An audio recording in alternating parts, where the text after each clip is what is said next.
evening, everyone. Thank you all very much for coming today. We may have a few more joining us this evening, but we're very happy that you are here with us this evening to hear this really engaging and interesting presentation by James Leary on Folksongs of Another America, and in particular, Folksongs of the Upper Midwest. I did brought up a copy of the library's copy of the book, just so you can see, because it's actually so popular that it's out of stock right now, and James was unable to find enough copies to bring with him. But you can find it through the University of Wisconsin Press.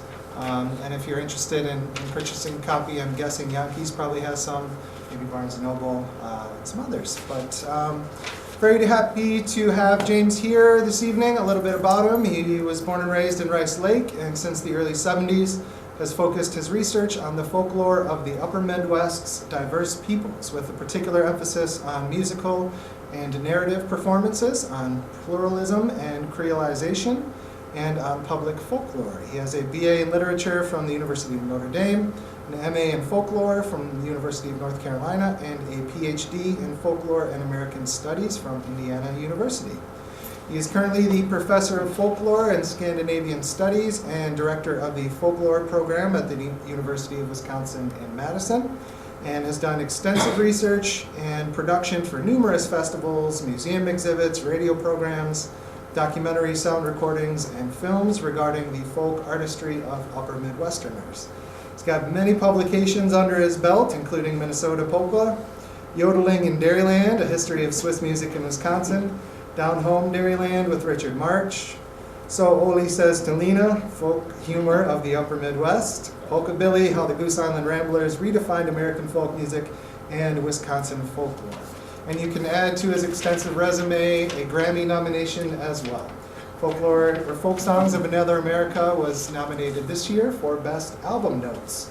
And unfortunately, he lost out to none other than Joni Mitchell. So we are, not bad, not bad. If you could say you've lost something to Joni Mitchell, you think you're doing all right. So thank you all once again very much for coming. Please welcome Mr. James Leary. Thank you. Thanks a lot, Chad, and thanks everybody for coming out. It's exciting for me to be here. As Chad mentioned, I grew up in Rice Lake, and I like to get out of southern Wisconsin as often as I can, although I do like living in Mount Harbor where I live. And I've actually been retired from UW-Madison for about a month, so I'm very happy about that as well. But this is a kind of a massive project, and I brought a copy to you might be interested in taking a look at it. It's a book with about a little over 400 pages, about 100 illustrations, including some very cool prints that I'm proud to say my daughter made that had to do with different aspects of the book. But it also has five CDs and a film on DVD. So I'll pass it around so you can have a look. And Chad, were you going to dim the lights just a little bit too? Okay, so we'll kind of wait on that. But the title for me says a lot, Folksongs of Another America. I grew up in Rice Lake. I've been interested in music my whole life. When I was growing up, of course, I could hear rock and roll and honky-tonk country music on the radio.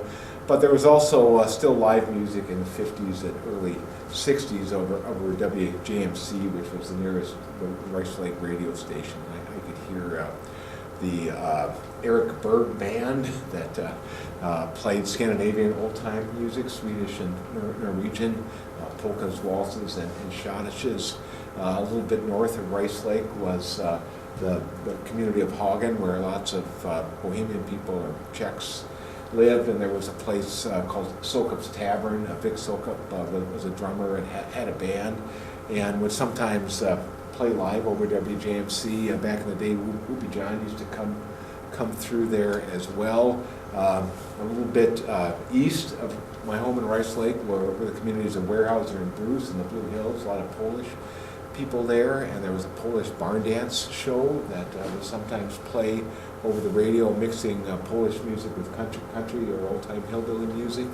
And there was also there were Swiss people in my home community who would come in as cheese makers, and some of them were good yodelers, and every once in a while I could hear live yodeling on Sunday afternoons over the radio. And then there were a lot of French Canadian and French Indian people around where I grew up as well, and it wasn't that far south from the Coudray Reservation, so I was able to hear some powwow music. And when I go out to the ski lodge at Hardscrabble, there was a fellow who played the Frankie Yankovic style Slovenian polka music on his piano accordion.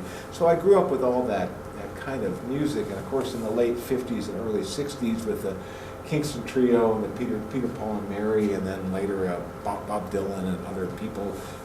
Folk music, began to kind of sweep the country, and a lot of what was called folk music in that era was borrowing from mostly rural southern music, Anglo-American and African-American music. And when I went to graduate school in folklore in the early 1970s, what one could find out about folk music was pretty much Anglo-American and African-American. There was also attention to the East, the South, and the West, but the Midwest, and especially the upper Midwest, was pretty much totally ignored, as if no one knew anything about it, or as if no such music existed up here at all. But in fact, the indigenous people and all the immigrants and their descendants brought incredibly rich musical traditions with them that flourished for a long time, and many of which are still with us in kind of evolved form today. And so I was very lucky when I was still pretty young to stumble into the library, or in my local Carnegie Library in Rice Lake, Wisconsin, and I found there a very simply produced LP recording, folk music from Wisconsin, produced by the Library of Congress's recording laboratory. and it had songs in English recorded in Wisconsin in the 1940s by a woman named Elaine Stratton Thomas that I'll talk about a little more in a moment. And it also had some instrumental tunes, some lumber camp fiddle tunes played by this fellow here, who's seen holding a Schweitzer hand orgel, a Swiss button accordion, but he was also a very adept fiddler, Otto Ringelsbacher. And he was from my hometown. In fact, he was just 2 blocks from the Carnegie Library. He, with his brothers, operated the Buckhorn Tavern and Cafe. And when I was a young teenager in the early 60s, I used to deliver the local hometown newspaper, which my dad published, the Rice Lake Chronotype, into the Buckhorn on Wednesday nights with a big stack of paper where there were a whole lot of old guys, mostly wearing their wool and long underwear that they wore year-round with some snooze maybe stuck in their cheeks, and they were waiting for the paper, and so I could get to go in there. This is the cover image of my project, and I tried to choose it to show a different America with regard to folk music, one that was different from the Anglo and African American music, which is superb in its own right, but doesn't really speak to this region. And so you've got Otto and Iva Ringelsbacher. Otto is holding a Swiss button accordion. His wife, Iva, is wearing a Swiss little searching for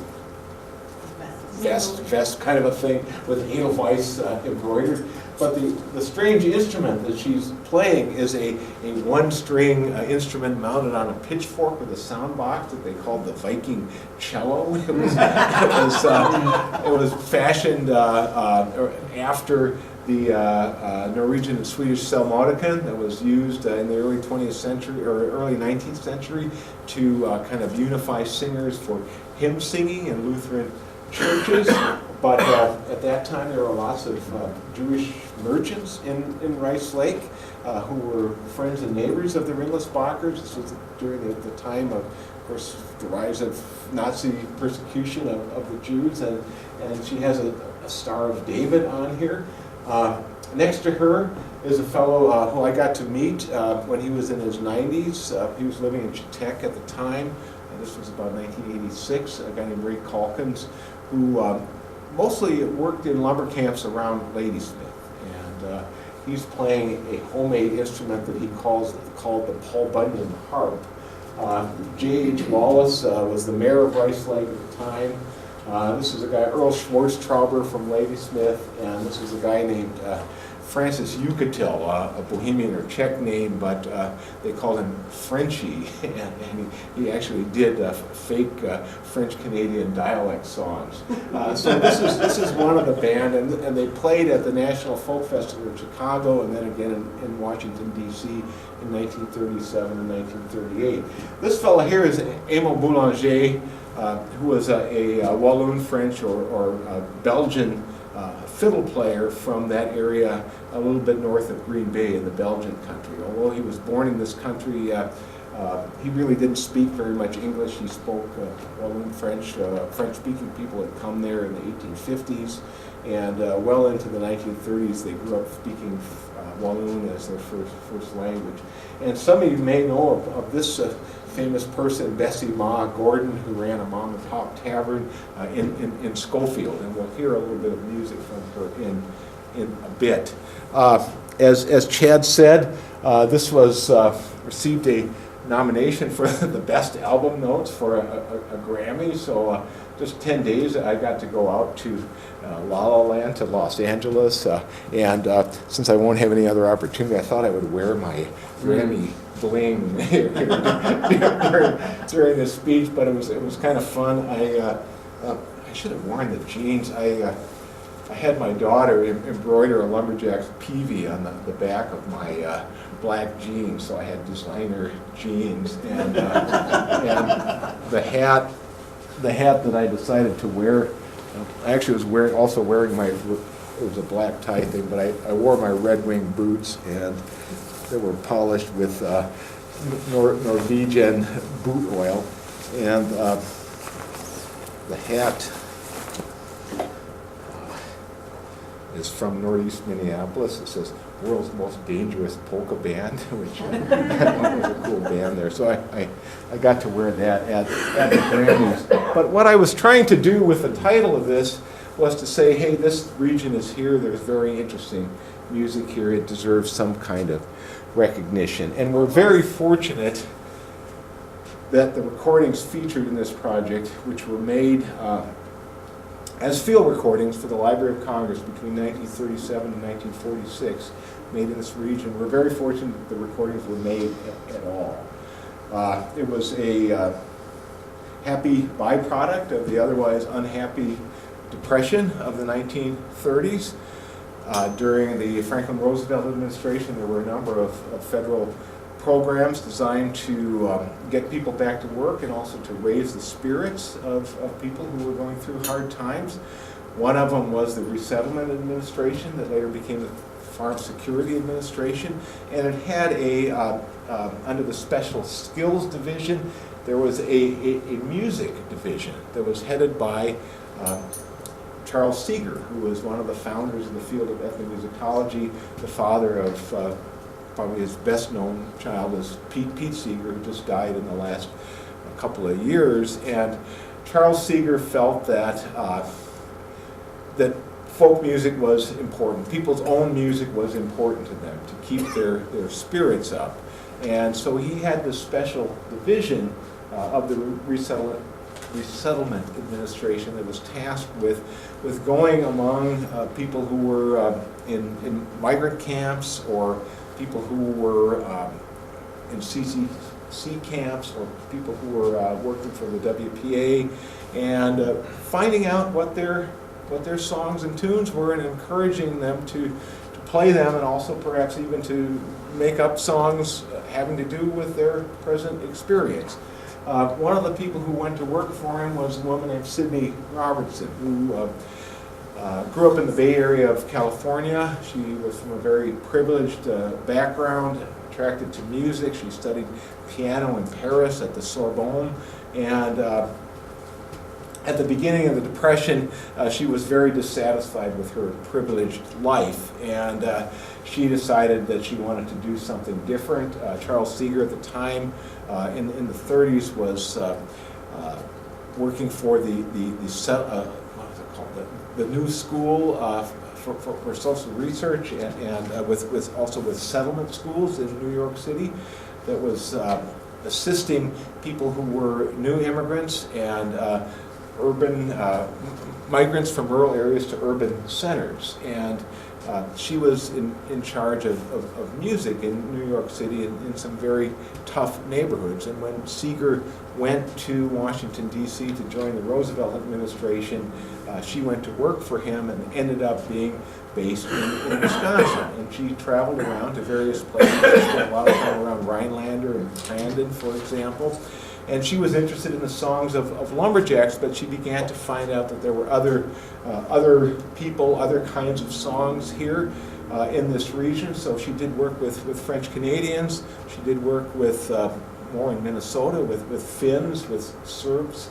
And in Duluth, there were Scots Gaelic speakers from the Isle of Lewis on the Outer Hebrides, including one guy, John Matheson, who sang in the Loish dialect of Scots Gaelic and had been a champion singer in Scotland. And they conducted their meetings in Scots Gaelic up until the 1950s, and he was recorded by her. She also involved the Wisconsin Lumberjacks, who you saw in that earlier image from Rice Lake and Ladysmith, in the National Folk Festival in the 1930s. And in 1938, she went to Northern California, where she undertook a field recording project with many different cultural groups and their songs in Northern California. But she wrote to Alan Lomax, the famous folklorist, who at the time was the assistant in charge of the Archive of American Folk Song in Washington, D.C. His father, in 1910, a Texan, John Lomax, had written a famous book called Cowboy Songs and Other Frontier Ballads. He got Theodore Roosevelt to write the introduction to it, and in the early 1930s, John Lomax became, really with money that he hustled himself, the archivist for the Archive of American Folk Song at the Library of Congress, and he found money here and there. He gave lecture tours, and he began to do fieldwork, mostly in the South, with which he was familiar. His son Alan accompanied him as a teenager at the age of 18, and in 1933 in Sugar Land, Texas, they encountered the famous African-American singer Leadbelly, who was a prisoner, and recorded him.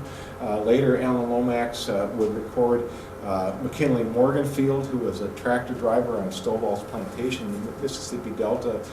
Morganfield later went to Chicago, where he took on used his nickname Muddy Waters to record for Chess Records and inspire the Rolling Stones and many other groups as well. But few people know that in 1938 he made a field trip to the upper Midwest, inspired by Sidney Robertson. He was always very ambitious, and he planned to record all of the folk music from all of the different peoples in Michigan, Wisconsin, and Minnesota in 3 months. A rapid recording survey.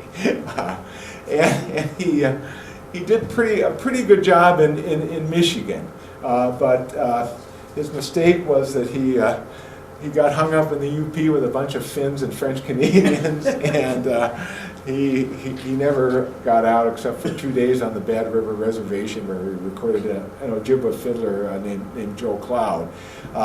But he also wrote back to the Library of Congress for a little more money, he said, because you can't do fieldwork in this region without beer. But I myself have done a lot of fieldwork, and I just marvel at what these folks did. Lomax in particular, during that 3 months, he was driving mostly on dirt roads with a portable, I use that word with a grain of salt because it weighed a couple hundred pounds, a portable disc cutting machine, blank discs, needles, little boxes to ship the discs out periodically, and a big bulky microphone. And not only that, he had a newly invented Technicolor film camera. It was a silent film camera, but it was a Technicolor film camera. And he made silent film footage as well. And I don't know how he did it, but it was quite astonishing. He had other responsibilities after his work in 1938, so he wrote to the School of Music at the University of Wisconsin to say, Wisconsin is a very rich area. Is there anyone who can take up the work? And fortunately, there was someone, a really remarkable woman, Helene Stratman Thomas. At the time, of course, university professor positions were dominated by men, hardly any women in those positions, and those who were, like her, were low status. She was an instructor as opposed to a professor. She had gotten a business degree as well as a music degree at the University of Wisconsin. She had worked kind of as an executive secretary sort of person, and so she was very, very well organized. She was also very gritty. Supposedly she would drive 70 miles an hour racing around through the Wisconsin hinterlands in the 40s to make field recordings. But she had the good fortune of being able to work with a student who was trained in both music and audio engineering. And so he did the field recording. Her recordings are very well recorded. But in the summer, because she was teaching during the regular year, the summer of 1940, and the summer of 41, and then after gas and tire restrictions were lifted after World War II, in the summer of 46, she recorded throughout Wisconsin. Between the three of them, Sidney Robertson, Alan Lomax, and Helene Stratman Thomas, they recorded about 2,000 songs and tunes in 25 languages, not counting dialects and kind of mixed language throughout Wisconsin, Michigan, and Minnesota. Almost none of that stuff until now has really been heard by the larger public, basically for two reasons. One is, nobody could deal with all of those languages to know what the songs were about. And another one was that the congressional philosophy then was that it was un-American to include these voices of immigrants in languages other than English. Even though if we look back at the formation of the United States, when the United States was formed, not only were there all these indigenous people, but there were huge numbers of Germans who'd been here, since the early 1700s and so forth. And but at any rate, it was a huge challenge. One that I was kind of crazy enough and lucky enough to be able to take on. First, just this fella here. This is Helene Stratman Thomas on the UW campus outside of the music hall. This is a guy named Harry Dyer, a very, very cool guy who had worked on riverboats on the Mississippi River, and he sang some river songs as well as one that was a kind of a recitation of the names of all kinds of steamboats that worked up and down the Mississippi. This was a lady named Kama Grumstrup from Polk County, from West Denmark and Luck, that area where a lot of Danes settled. They were so-called happy Danes, following the less non-pietistic Grundtvigian wing of Danish Lutheranism. So they actually liked to sing and dance and didn't mind a beer every now and then, weren't like weeping and gnashing their teeth all the time and so forth. But she had come over from Denmark. I was very lucky to get in touch with her descendants, who were wonderful people and told me a lot more about her. And this was a guy named William Reese, who was a dentist in Dodgeville, Wisconsin. He came from Wales and was a Welsh speaker and sang in Welsh. So there they are.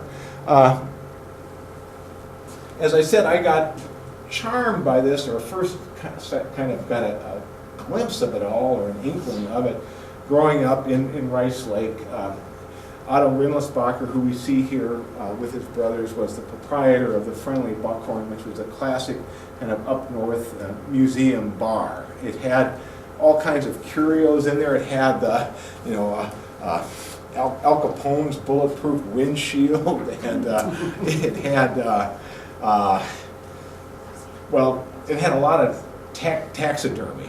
Otto, among other things, was a very skilled taxidermist, and not only did he have every kind of bird and beast and many fish that were native to the area, as well as quirky things like two-headed deer or albino coyotes or things like that. But he also was an inventive creator of strange beasts from the north, like the fur herring and the owl-eyed ripple skipper, which was a flat fish that would skim along the top of the waves, and the shovel-tailed snow snake, and also my favorite, the dingbat, which was an owl with antlers. And I remember, when I was 18 and could finally go in there and buy a beer.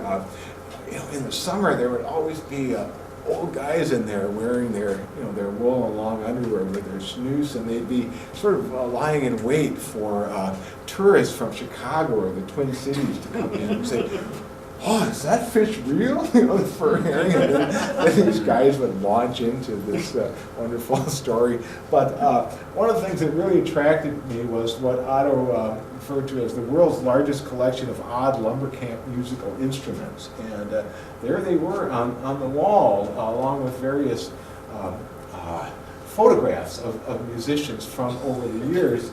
Otto was a skilled instrument maker. This is a Norwegian Hardanger fiddle with India ink rosing around the side and mother of pearl inlay, and he made this. He made other conventional fiddles. He repaired instruments, and he was a superb musician. He was an amazing violinist on both the regular fiddle as well as the Hardanger fiddle. He played the button accordion, and so his place was kind of a hangout for musicians. In 1908, there was a virtuoso Norwegian chromatic button accordion player named Torstein Skarning, who had a brother in Rice Lake, came over to Rice Lake, and began to form a little concert troupe. And Otto joined that. He played Norwegian music with him for a while. He played Swiss music. He was in a Hawaiian band in the early 1920s. In 1926, he organized old-time fiddle contests, and in the 1930s, he formed the Wisconsin Lumberjack Band. He was actually the only person recorded by Sidney Robertson in 1937, Alan Lomax in 1938, and then Helene Stratman Thomas in the 1940s. In 1973, when I got my master's degree in folklore in North Carolina, my dad gave me $50, and I spent $25 on beer, and with the rest, I bought a tape recorder and some tapes and a microphone. It was a fairly cheap outfit, but I started to do fieldwork, and through the years, I got better equipment and got to know what I was doing a little bit more. And so over the years, I've done lots and lots of field work with joke tellers, with people who practice different handwork tradition. Back in '85, I worked on a German music in Wisconsin project. In '86, I worked on the first folk art survey of Wisconsin folk art for the John Michael Kohler Arts Center, and later some of the exhibits I worked on toured to Leary-Woodson. I remember having a great time up here with the Henkelman brothers, John and Eddie.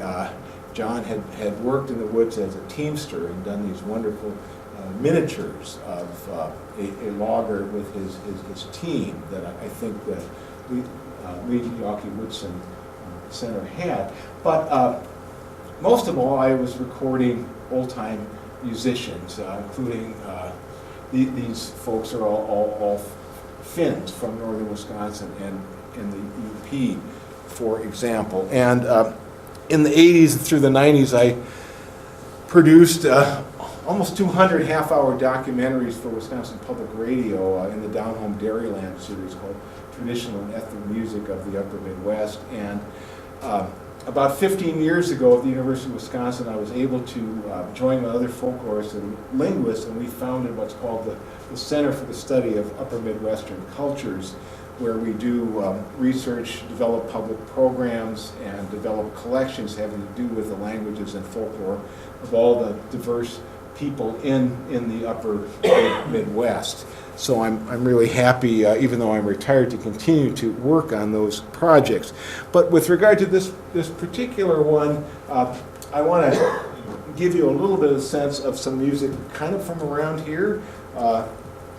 There were recordings made in Wausau, in Schofield, with a singer who had grown up in Merrill and then back down the road in Stevens Point. So I decided to give you a sense of some of those.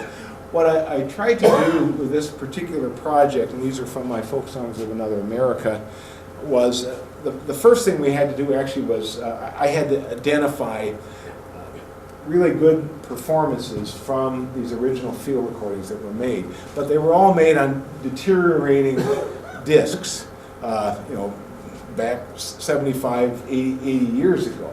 And so we had to very carefully transfer them to digital format, sometimes with equipment and a really good sound engineer who could figure out which side of the groove on the record had the best sound and sometimes distinguish that from the other. So we did these really good sort of straight transfers.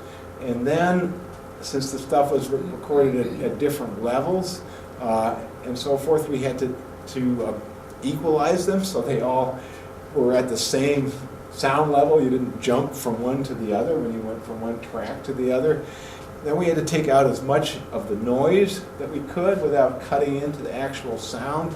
And then sometimes, because people were working with battery-driven material or variable power sources, we had to do some speed correction. So we would try to get some voices that we knew we had some good recordings of that were on the discs and figure out, pretty much by guess and by golly, what that voice should sound like, and then we could kind of calibrate the recording and so forth. So we had to do all of that.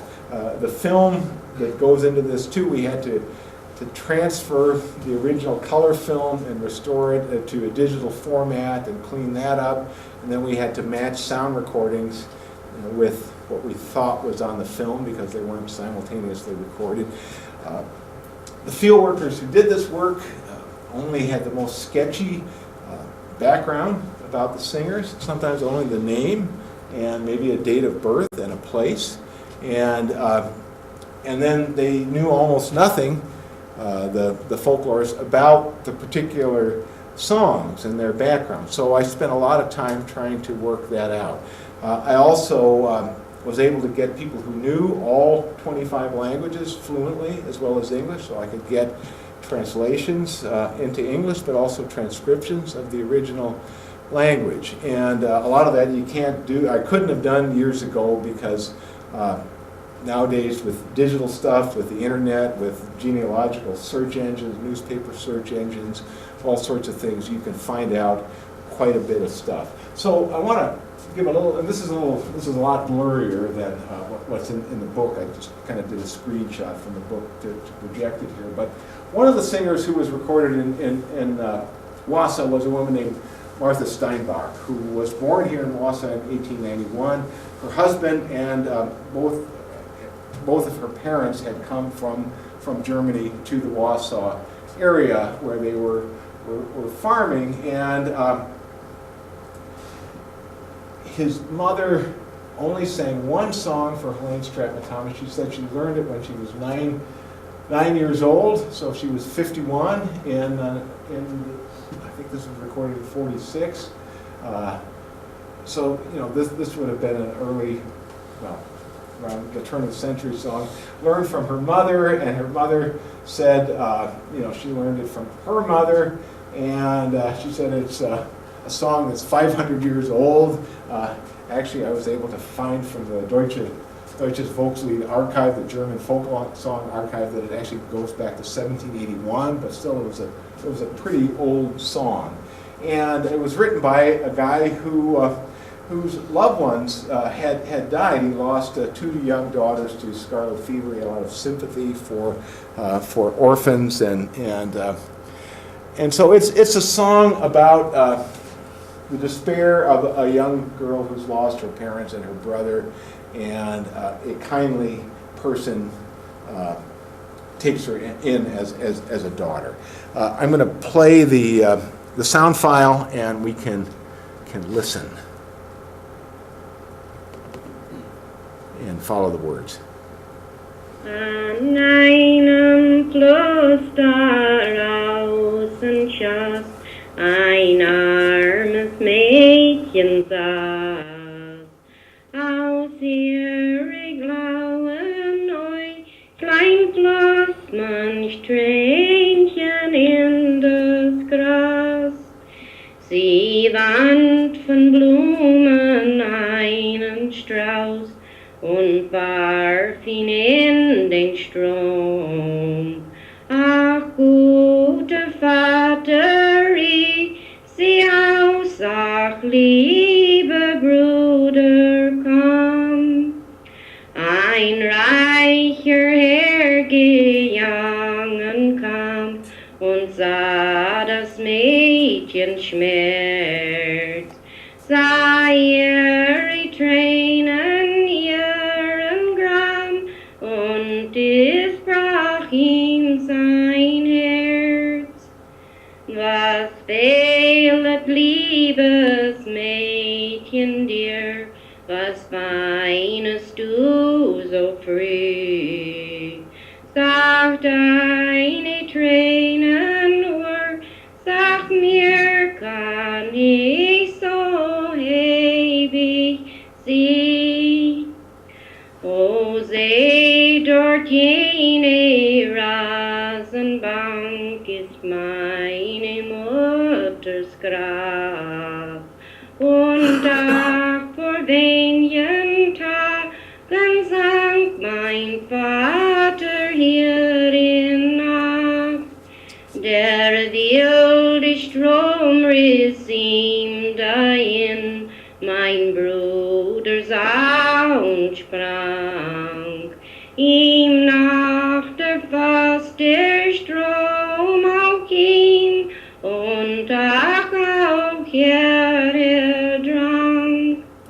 Nun ich im weise Hause bin, und wenn ich Rasttag hab, geh ich nach diesem Flusse hin und weine mir recht satt. Sollst nicht mehr weinen, liebes Kind, ich will dein Vater sein. Du hast ein Herz, es hast verdient, du bist so fromm und fein. Er tat und nahm sie in sein Haus, der gute, reiche Mann. Zog ihr die Trauerkleider aus und zog Söhne an. Sie aßen seinen Tisch und trank von seinem Becher satt. Du guter edler Habitant für deine edle Tat. Come on, you jump. Okay.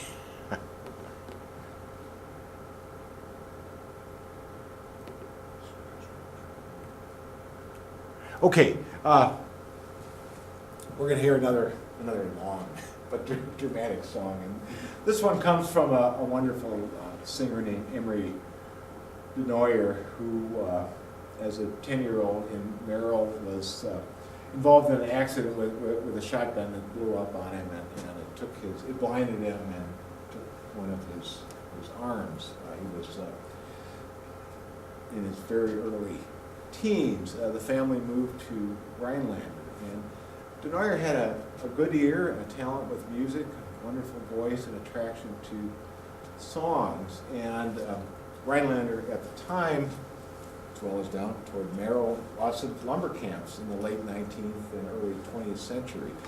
And he had a devoted brother, and in the winter they would trek with a little sled out to different lumber camps, and he would sing for tips there. When cylinder recordings were invented and cylinder machines, he would actually take those on the sled too and alternate his singing with playing from the cylinders. And he was very successful at this, and in fact even expanded through the train and so forth, and performed in places in Minnesota pretty much for lumber camps. Later in Rhinelander, when they began to found the logging museum there in the 30s, he also did some singing there. So we see him with one of these big clunky recordings. This was made in 1941 in Rhinelander by Helene Stratman Thomas and her assistant Robert Draves. And this is an old song from the lumber camps. It's found all the way from Maine and New Brunswick in the east, through the woods on both sides of the American-Canadian border, into northern Minnesota and into northern Ontario. And it's kind of an account of what goes on in the camps during the winter, but also moving over into the spring drive. Now, part of this song appeared on that Folk Music from Wisconsin Library of Congress LP that was issued in the 1960s, but because it was such a long song, and because you could only get so much time on one of these discs, it was on two different discs, and for whatever reason, the Library of Congress didn't release the whole song in 1960. Maybe whoever was doing it forgot that there was more on the other disc, so I was able to restore that part. So we'll listen to this song. Now, I should say that Denoyer himself, French-Canadian background, but the style in which he's singing is an Irish style. And it's an unaccompanied style. It's pitched a little bit higher than a regular speaking voice, and not quite the really high Irish tenor, but it's sung in that kind of unaccompanied way. Usually the last line is spoken, just to kind of indicate the end of the song. And in that regard, the greatest Wisconsin composer of lumber camp folk songs was a guy named Billy Allen, who lived here in Wausau. He composed at least 3 songs, Driving Saw Logs on the Plover, Shanty Boy on the Big Eau Claire, and I can't think of the other one right now, but that got into oral tradition and were found all across the United States and Canada in lumber camps. But we'll listen to Emery Denoyer with this great account of life in the woods. All right. Back that up right to the beginning. Come all you jolly fellows, come listen to my song. It's all about the Pinery boys and how they get along. They're the jolliest lot of fellows, so merrily and fine they will spend their pleasant winter months in cutting down the pine. Some will leave their friends and homes, and others they do love dear, and into the lonesome pine woods their pathway they do steer. Into the lonesome pine woods all winter to remain, waiting for the springtime to return again. Springtime comes, oh glad will be its day. Some return to home and friends, while others go astray. The sawyers and the choppers, they lay their timber low. The swampers and the teamsters, they haul it to and fro. Next comes the loaders before the break of day. Load up your sleighs 5,000 feet till the river haste away. Noontime rolls around, our foreman loudly screams, lay down your tools, me boys, and we'll haste to pork and beans. We arrive at the shanty, the splashing then begins, the banging of the water pails, the rattling of the tins. In the middle of the splashing, our cook for dinner does cry. We all arise and go, for we hate to lose our pie. Dinner being over, we into our shanty go. We all fill up our pipes and smoke till everything looks blue. It's time for the woods, me boys, our foreman he does say. We all gather up our hats and caps, to the woods we haste away. We all go out with a welcome heart and a well-contented mind, for the winter winds blow cold among the waving pine. The ringing of saws and axes until the sun goes down. Lay down your tools, me boys, for the shanties we are bound. We arrive at the shanty with cold and wet feet, take off our overboots and packs, it's supper we must eat. Supper being ready, we all arise and go, for it ain't the style of a lumberjack to lose his hash, you know. At 3 o'clock in the morning, our bull cook loudly shouts, roll out, you teamsters, it's time that you are out. The teamsters, they get up in a frightened manful way. Oh, where's my boots? Oh, where's my packs? My rubbers have gone astray. The other men, they then get up their packs they cannot find, and they lay it to the teamsters, and they curse them till they're blind. Springtime comes, oh glad will be its day. Lay down your tools, me boys, and we'll haste to break away. The floating ice is over, and business now to strive. 300 able-bodied men are wanted on the Pelican Drive. So this was the part that was left off then coming up. With jam, pikes, and peavies, those able men do go, all up that wild, dreary stream to risk their lives, you know. Cold and frosty mornings, they shiver with the cold, so much ice upon their jam pikes, they scarcely can them hold. Now, wherever you hear those verses, believe them to be true, for if you doubt one word of them, just ask Bob Unson's crew.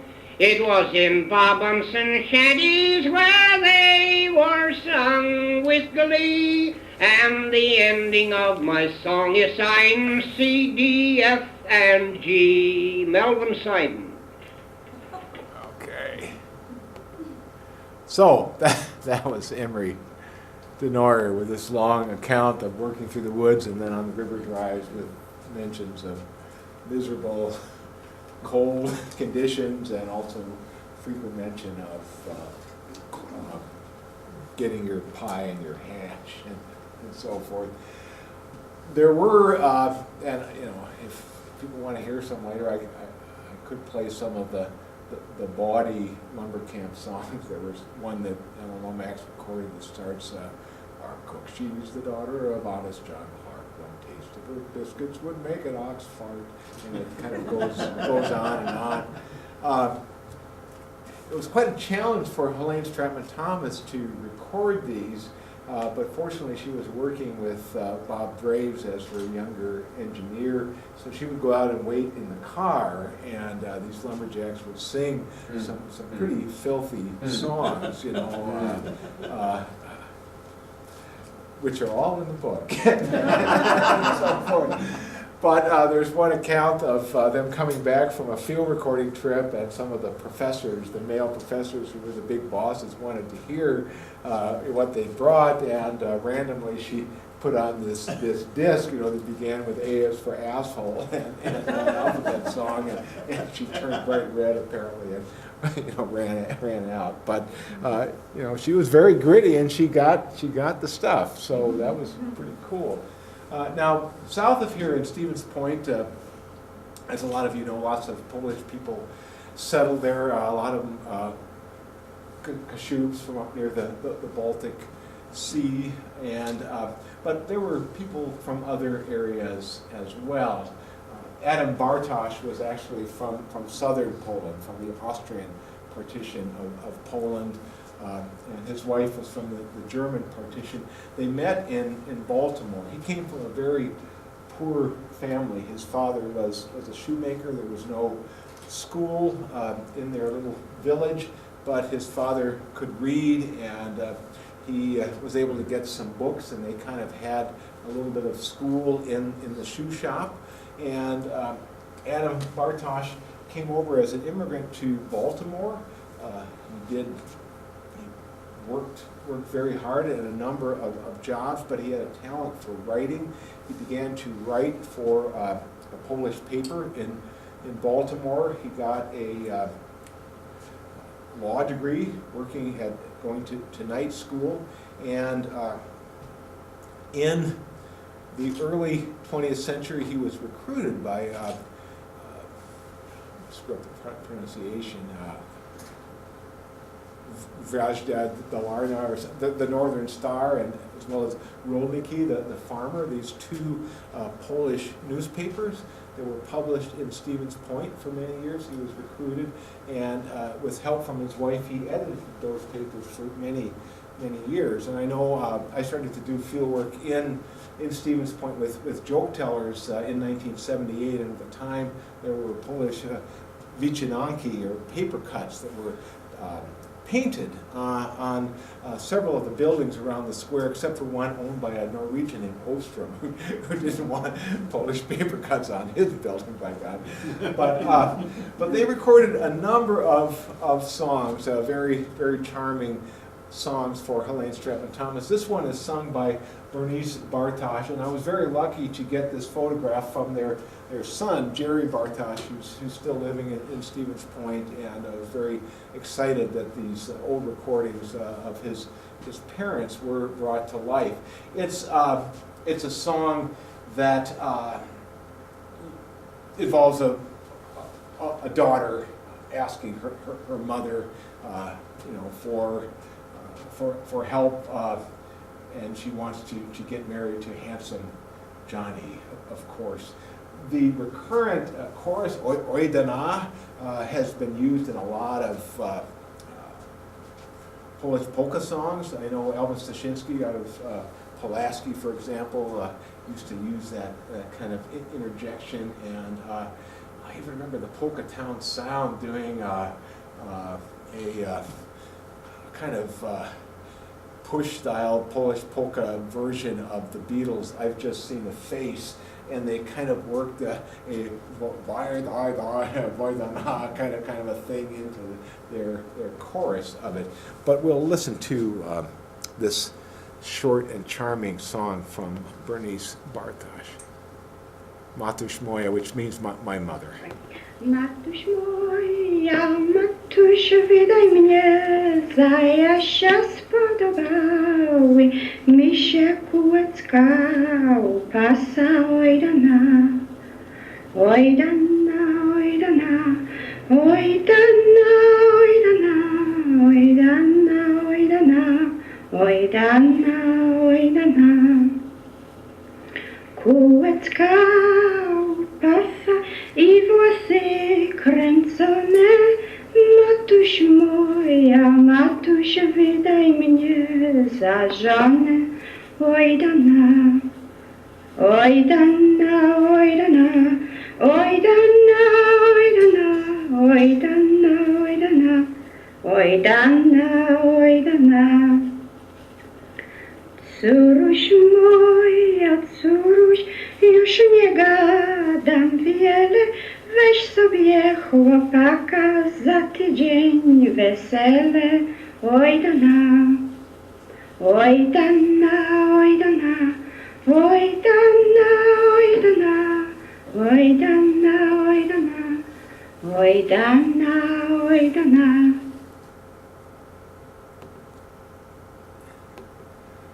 A number of years ago, I was invited by the State Historical Society. Oh, I'm sorry, I didn't go. I forgot to go to the next. No, there was more. I cut off the song short, sorry. But anyway, the wedding is going to be in a week, and so it's coming up. And a number of years ago, I was asked by the State Historical Society to give a talk at their annual meeting when they brought local history societies together, and they held that meeting in Stevens Point, and it was a real thrill for me because they paired my talk with a dance featuring Norm Dąbrowski and the Happy Notes, the great Polish family band leader for many, many years. And I'd gotten to know Norm back in 1978 when I started to do fieldwork in Stevens Point, and had worked with him on and off over many years, and had even gone to a couple of weddings, the famous Polish 2 and 3 day weddings, where you had to have the hall, you had to have the farm ladies who would fix all the food, and you had to have Norm Dąbrowski and the Happy Notes to play in order to have the wedding.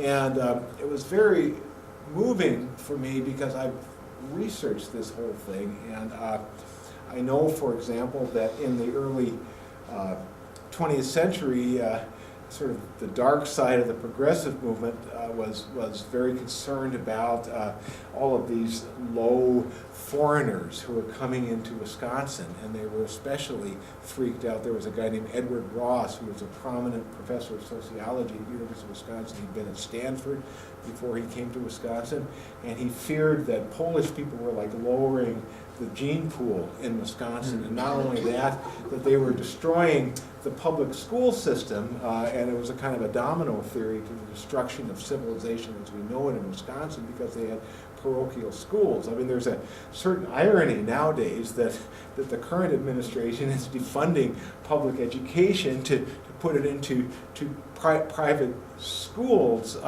and exactly the opposite was being argued. But the way in which Polish culture was sustained, and I would argue Polish American culture, because American culture draws from these many strains, was often through the polka bands who presided at the weddings, because the old Polish weddings, like the weddings of many people from peasant cultures who came to Wisconsin, involved reciprocity or exchange. When you were parents, when you had a daughter who got married, you would throw a huge party and invite everybody. And you would give them food and drink and music and a good time, and they would give money to your to the bride and groom so they could set up a household. And then when your neighbors who gave that money, when they had a child who got married, they would throw a big party and you would give them money. And this was, it's like the old potlatch in the American Indian tradition in the Northwest. There was this exchange. And so everybody would come out reasonably well, but you did it by giving and through generosity, and you did it by sustaining your cultural traditions. And of course, we know in the 60s that Polish people were reviled for being hardworking, for being religious, for being down to earth through Polak jokes that cast them as being dirty and vulgar and superstitious and so forth. And this came at the very time that they were beginning to get a certain amount of political power, particularly in cities like Chicago or other Slavic people like Voinovich and Kucinich and Kasich and other people in Ohio. And these were sort of reactions against these Slavs and hunkies acting like white people, so to speak, from a kind of an Anglo-Protestant perspective. So sort of a powerful thing to think about in a kind of a historical context. I want to also look at, sort of, I guess, tied to this fear of foreigners in the late 19th and early 20th century, and fear of languages other than English, was the fear of the crippling power of the tavern and the saloon, which would lure women into white slavery and make all men hopeless drunks and so forth.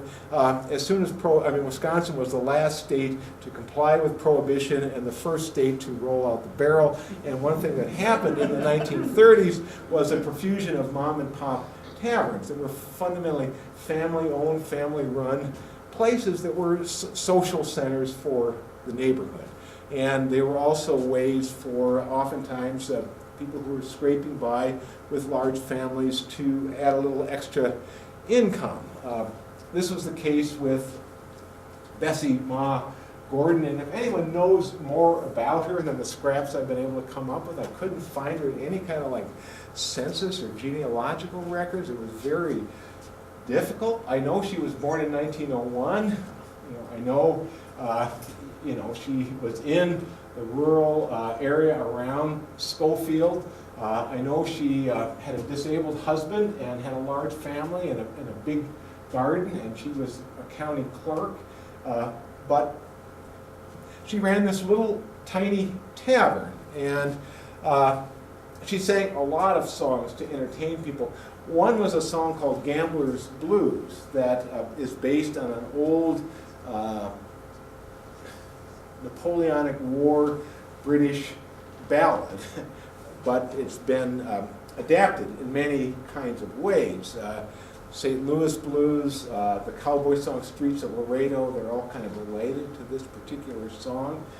Her version is pretty much the same that was recorded by a guy named George Washington White in 1932 in Grafton, Wisconsin for the Paramount label. It's the same label that blues legends, Son House, and Charlie Patton recorded, and the sort of rock and roll guy, Jack White, has put out these massive reissues of all of Paramount's holdings.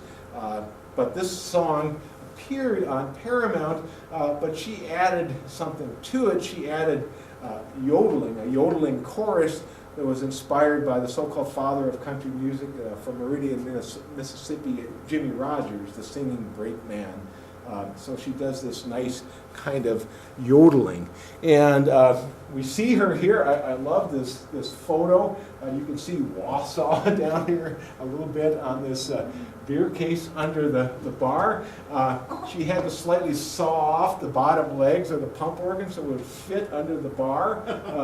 Fitter's beer catalog with a bunch of old Germans sitting around there drinking and playing sheepshead or something probably, and they stuck this microphone there, and she played this nice pump organ. So we'll hear her. She looks like quite a character there, Bessie Gordon, and so we'll listen to her rendering of Gambler's Blues.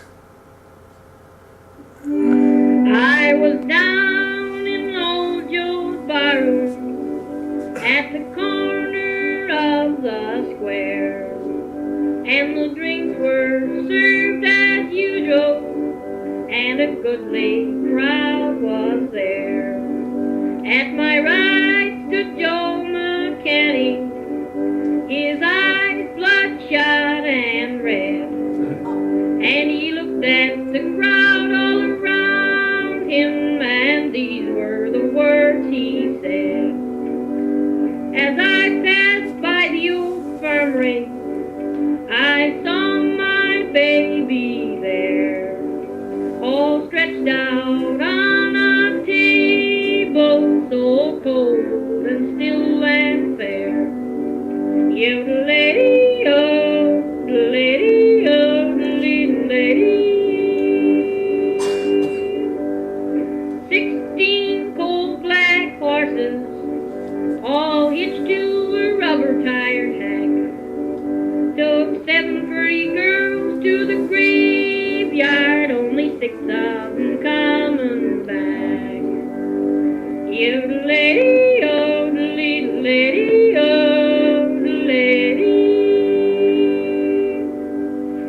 Now when I die, just bury me in a box bag, coat and hat. Put a $20 gold piece on my watch chain to let the Lord know I'm standing pat. 6 crap shooters at Paul Bear, let a chorus girl sing me a song. Put a jazz band on the hearse to raise heck as we go along. Yodelay-o, yodelay-o, yodelay. Now that you've heard my story, I'll take another shot of booze. And if anybody happens to ask you, well, I've got those gambler blues. Yodelay-o, yodelay-o, yodelay. Yodelay-o, yodelay-o, yodelay-o, yodelay. Yodelay-o, yodelay-o, yodelay. No. So that's, she got it from this, well, I've listened to, I have a copy of this old recording of The Gambler's Blues by this George Washington White that was recorded in 1932. So I've listened to it, and it pretty much matches up word for word, only he didn't do the yodeling. Okay. So that's where she got it. Yeah. It's a But good. she was describing those in the tavern. Well, she might have learned it. She might have learned it from someone in the tavern. I have no idea. But it's a wonderful photo, and we're very lucky that Stratman Thomas. I still don't know whether she made these photos or her assistant Bob Drave, but there are a number of photos, and I included a lot of them in the book that's going around. If any of you are interested, I do have, I have little postcards about the book, and as Chad said, you may be able to get it through a local bookstore, or you can order it online. If any of you want to take one of these away, and I even have like stickers where I could autograph something you can stick in the book. But I'm sorry I came in late, but did you say you were at a Polish wedding? oh yeah. My dad used to play for Polish weddings. Oh, very cool. He'd leave the house on Friday and wouldn't get home till very late Sunday night. I can believe that. Yeah. I was around about Ponatuski. I know he talked about Oh, yeah. once, but they used to practice on Thursday nights. That's and I'd very sit cool. on the stairs so I could really listen to him. Was it Polka? He was called a Rambling Vagabonds, and there was a guy by the name of Don that played the piano. Bill Barwood played the guitar. My dad played violin and bass, going back and forth, whatever. And there was Bud Christensen played accordion. Very cool. That sounds great. So, but I I have no pictures except in my memory. Yeah, I mean, the one I went was, the young woman was in the Zajikowski family in Milidor, where Norm Dombrowski and the Happy That Ones would be played. that area. Yeah, it was a cool event. But if any of you are interested, this Wisconsin folk song collection, all of the Stratman Thomas recordings are online. They're not in the cleaned up fashion, and they're not with all the background notes and so forth, but the songs and just the basic name of the singer. And it's put up through our digital collections at the University of Wisconsin. So if you just would search for Wisconsin Folk Song Collection, and if you've got speakers, it has a search engine. You could type in Polish or violin or Wausau or lumberjack or something like that, and find things. And since this project started, the Library of Congress decided to do the same with all of the recordings that Alan Lomax made in Michigan, and then he made a couple of recordings in Odena, Wisconsin, and they're also all online just very recently. One of the things we're trying to do is to encourage younger people to listen to these and put some of these songs and tunes back into circulation, because a lot of times I was just over, I had a Guinness and a sandwich before coming over at Malarkey's over there, and people asked me, well, what did I come up here for? And I told them about this talk, and they started telling me about their interest in folk music, and it was all sort of Southern-derived kind of folk music, and that's great stuff, but there's also stuff like this up here. So if you're curious, that is available. And I think it's also worth pointing out that newcomers who are still coming to Wisconsin have amazing traditions of folk music. I've been lucky mostly in Eau Claire and Menominee. I've done a lot of field work with Hmong people, including Wang Chao Vang, who played and made a number of instruments, and many Hmong performers have songs that have to do with their life coming here to the United States, being orphans, being people from war-torn countries who've left, a lot of the same themes that you find in immigrant songs of all kinds, including my own Irish ancestors who were all illiterate famine refugees who came over to dig ditches and clean toilets and stuff like that in the mid-19th century.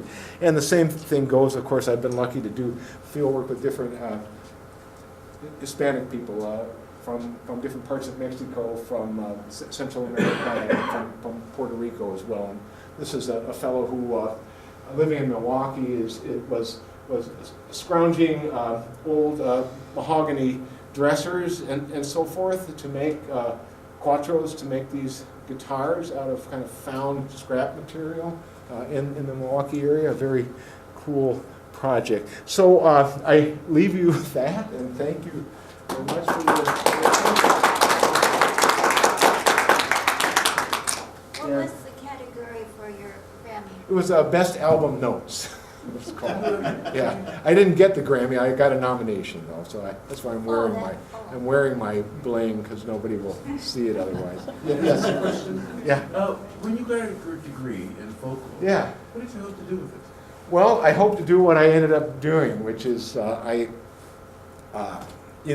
been a university professor, which means that I teach and I publish and so forth. But for about 15 years, I was kind of an independent contractor, and so I was based here in Wisconsin. I mentioned when I met the Henkelmans in 1986, I had a year-long contract with my wife, who was also a folklorist, to document the background and artistry of folk artists of various kinds in Wisconsin for an exhibit.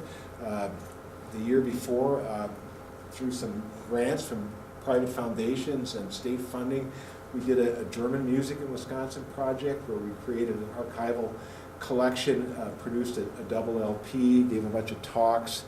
We did some online, well, now we're converting some of those into online exhibits.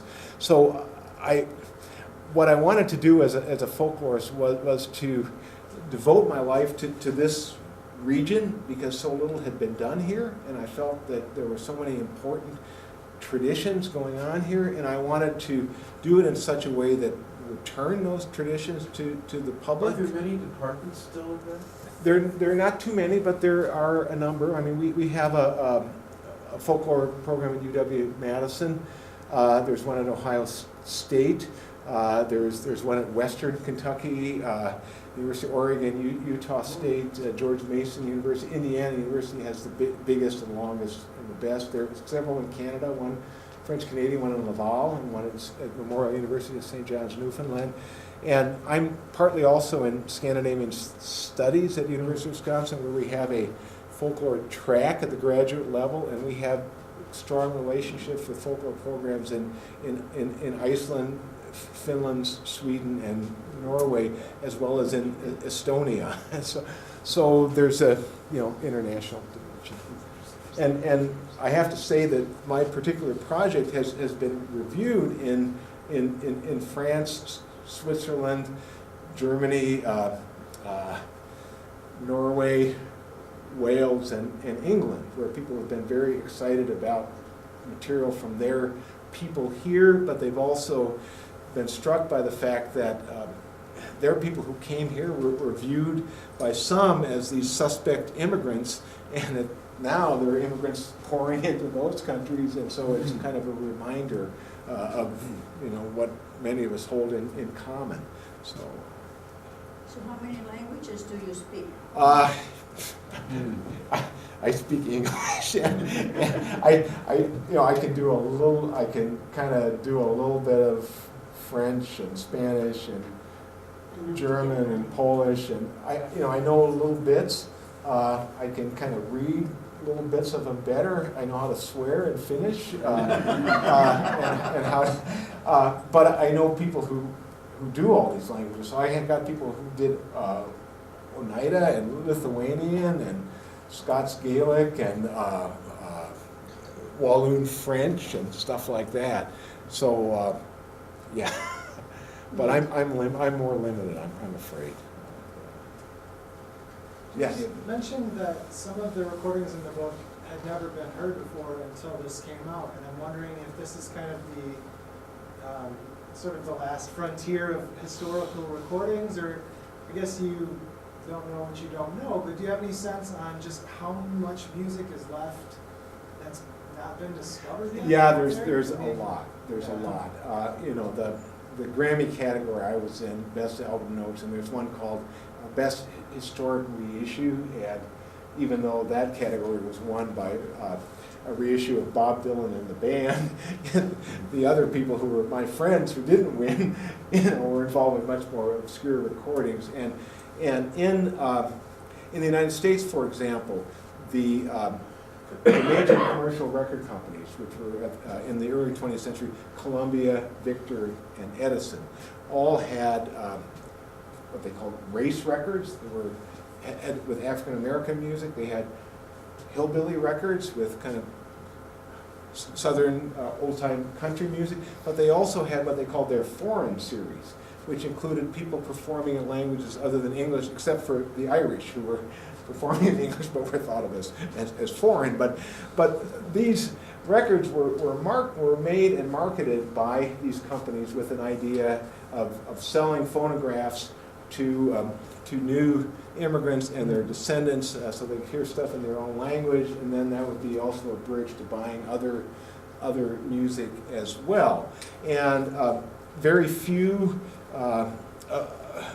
organizations, repositories, archives have been dedicated to this material, but there have been a few, and there also have been collectors. And so at the University of Wisconsin, we're part of a consortium. We've got maybe 25,000 of these foreign series recordings. A lot of them I got through networks. I mean, for example, there was a guy named Greg Zaraski years ago who used to have a radio show in Stevens Point, and he promoted polka dances, and I got to know him pretty well.